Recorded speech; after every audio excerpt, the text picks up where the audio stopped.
to a cessation of hostilities, which is our priority now and going forward. Ned, you can say That was a long one. your diplomacy has been concerted and intense, but can you say it's been successful?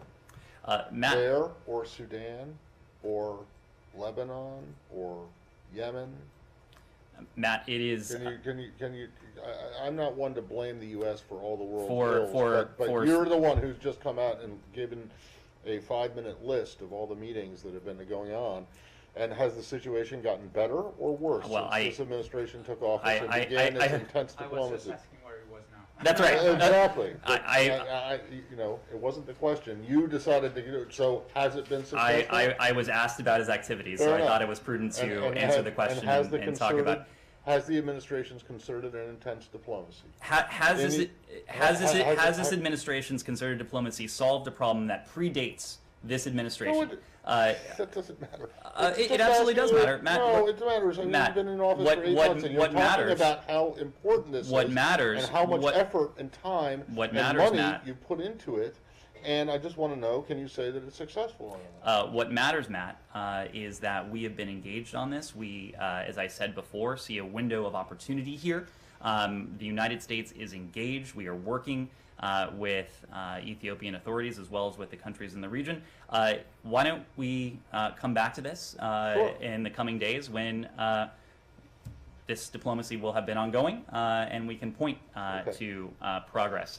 It is not in the DNA of this administration to sit on the sidelines, or worse, to take actions or engage in rhetoric that may only inflame tensions.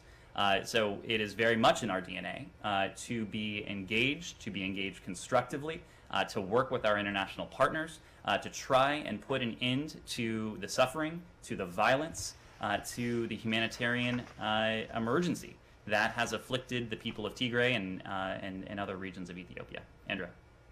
Can we talk about Iraq and the assassination attempt? What are your initial findings in terms of who may have been responsible? There's an obvious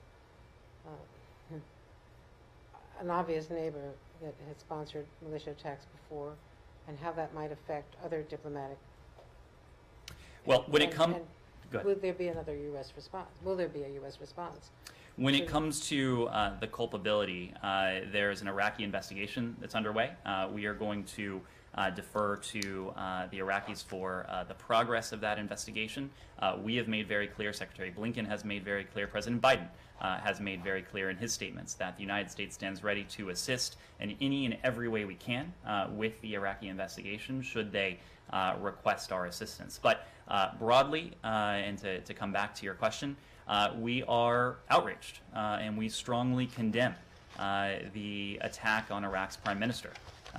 The Prime Minister Khatami, represents not only the head of government, but he represents the state of Iraq, and he is the commander-in-chief of Iraq's security forces, and therefore we believe that this was an attack not only on him, but also on the sovereignty and stability of the Iraqi state. As I said before, the President has issued a very clear instruction to his national security team that we are to provide every form of appropriate assistance that our Iraqi partners may need in this. As you know, Secretary Blinken had an opportunity to speak yesterday with Prime Minister Khatami. He reiterated the same message. He condemned the attack. He noted his relief that the Prime Minister was unharmed in this, and he also underscored the importance we place on our partnership with the government of Iraq and pledge to support the Iraqi security forces as they investigate this. Well, how can the United States, after pouring decades of support for the legitimate government and legitimate elections in Iraq, how can the United States stand back and not take some kind of action if you find, and if the Iraqis find, who might be responsible? I didn't say we would. I said we are going to defer to the Iraqi investigation, which is ongoing. As you know, we reserve the right, in coordination with our partners, in this case, the government of Iraq, to respond to aggression at a time, place, and with the means of our choosing. But again, before we speak about a response, we will let the Iraqi investigation proceed, We will continue to consult closely with our Iraqi partners. If they determine that they have any needs, that their own capacities and capabilities leave unmet, we are happy to provide that assistance. And together, we will chart the next steps. One more thing. If it does turn out that Iran is responsible, would this impact other negotiations or other tracks with Iran?